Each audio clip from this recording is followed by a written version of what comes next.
Hey everyone, I have a couple thoughts to share on the recent Dan Horn-Lusk discussion, informal debate on children in the church, baptism.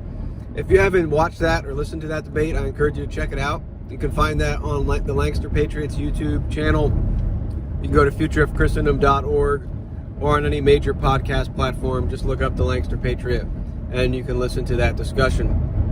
I've heard a lot of good feedback from different people on that discussion, that both Dan Horn and Rich Lusk did a good job of defending, promoting their view. I've heard some say, well, that's not necessarily my understanding of the Reformed Baptist position, or that's not necessarily my understanding of the Paedo-Baptist view, but that's to be expected. Obviously, each of those men have their own nuances, even within their camp, so to speak. But overall, it's a good discussion, and I think it gives us a lot to think about. There's one thing I wanted to share, and I think this really applies to either side, whether you're a Reformed Baptist or a Paedo-Baptist. I think both sides could appreciate this discussion, and it has to do with something Dan Horn said. And this might be one of the areas that some Reformed Baptists would say, well, I don't necessarily agree with Dan Horn in this case.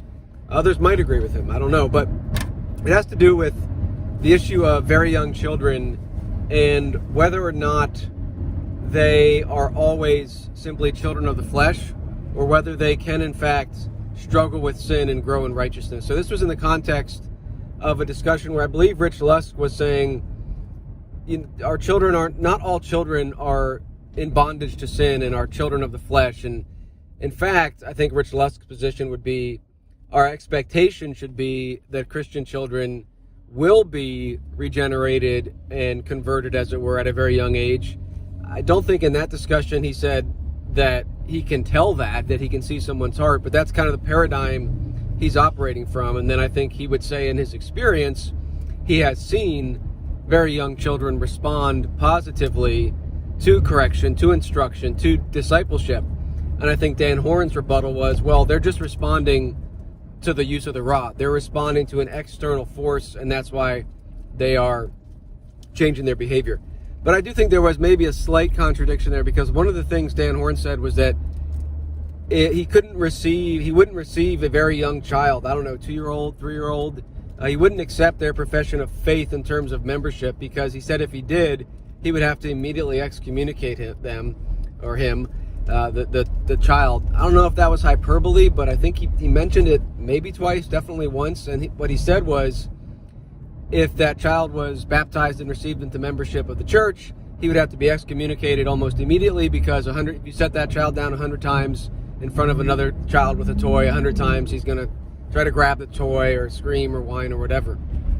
And a couple things jumped out to me about at least that segment from Pastor Horn, which again, I really appreciate both of those men coming on. I think they were both extremely respectful and were both very well studied and knowledgeable in their position.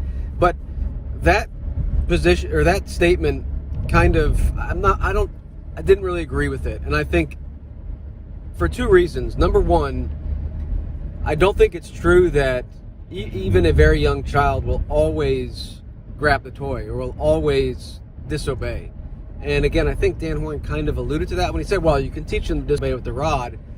But again, I mean, that's God's prescribed means of discipleship or training for children, is the rod. And so we shouldn't be surprised when said discipleship method works. And we can't just say, well, it's only external. And that was, I believe, one of Rich Lusk's point there's the spiritual and the physical, and we shouldn't separate them and make this a dichotomy where it doesn't exist. So there are physical means that bring about spiritual growth for adults as well. And so I think that a child, even a very young child, can in fact respond positively to correction. And there can even be a struggle when that child is taught and discipled and disciplined, and they are set down again with their sibling or a playmate. They can, and often do, learn from that and choose not to grab the toy or scream and yell or throw a tantrum, because they've been taught and they've learned.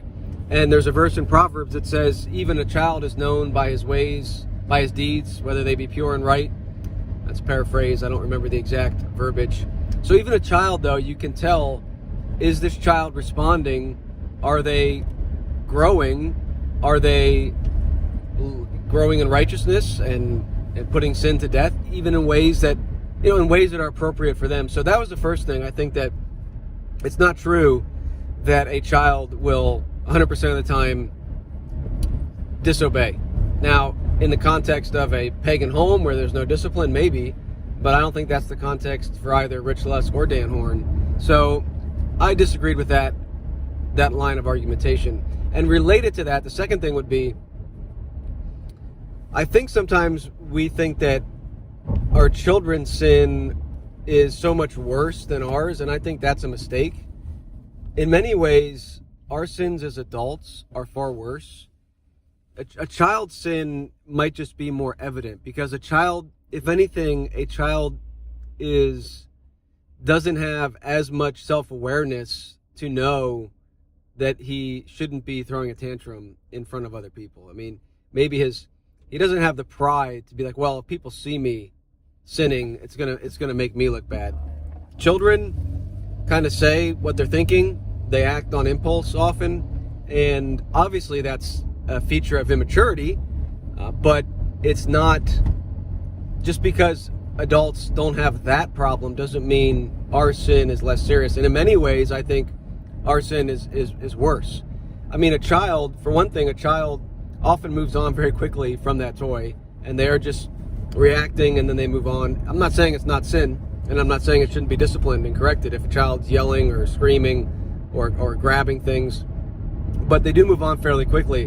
Whereas adults, we don't have outbursts like that often, or usually, where things appear, just blatantly, flagrantly sinful or a tantrum, but we might hold on to them for much, much longer, certainly far longer than a child will who didn't get his toy.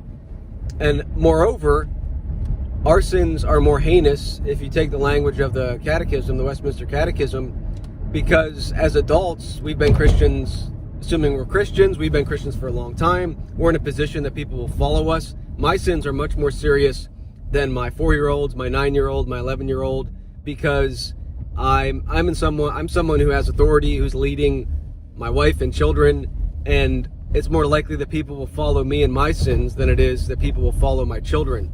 So that makes that a more heinous sin. Just because it's not public, it's not open, it's something. But I've realized we need to show some grace to the little Christians, because it's easy to say, oh, well, these guys are obviously unregenerate and in the grip of the flesh, because look how they responded, and look how they're crying because they didn't get what they want. But we don't treat our sin the same way. I'll just speak for myself. There have been times as a Christian where I've realized, you know what? I've been holding on to that bitterness or that discontent or whatever it is for far too long, and I'm a grown adult and I haven't dealt with that. And so our expectations for our children, this is one thing Spurgeon talked about a lot. We shouldn't have higher expectations for children than adults, and it's very easy for us to overlook our own sins and say, well, that's a real hard thing. Someone wronged me and I'm going to hold on to this bitterness. But a child, that's just a toy. I mean, they shouldn't throw a tantrum about that. And both of us are wrong. Neither one of us should sin. But I think it's showing a lack of understanding on our part to say, well, yeah, but that sin's worse because that's just a toy. I mean, come on. I mean, I as an adult, I wouldn't be bothered if someone took my toy. But I think there are things that our children, if they looked at us and say, why do you care so much about what that person did to you? Who cares? Like, let's move on with our life. So we have to show some grace to the little Christians. And I think that was a point that Dan Horn made that I had some thoughts on, that far too often we hold children to a higher standard of righteousness than I think adults. And moreover, the sins of adults are worse than the sins of children. Doesn't mean sins of children aren't serious. It doesn't mean that they shouldn't be disciplined. But I do think it's a stretch to say that all children do is they sin far worse than adults, and they just constantly sin, and no one, there's never been a child who said no to sin and grew in righteousness. I think that's a stretch. And so I think at least with that was a practical application that I don't think Dan Horn's position really dealt well with. and it was something that I just wanted to share. So tell me what you think. If you listen to the debate, or if you're just hearing this, how do we view children's sin? Are we too hard on our children? I know I've been convicted of that. And can a child grow? Can you tell a child is growing and learning in righteousness and putting sin to death? So anyway, share your thoughts. Thanks for listening.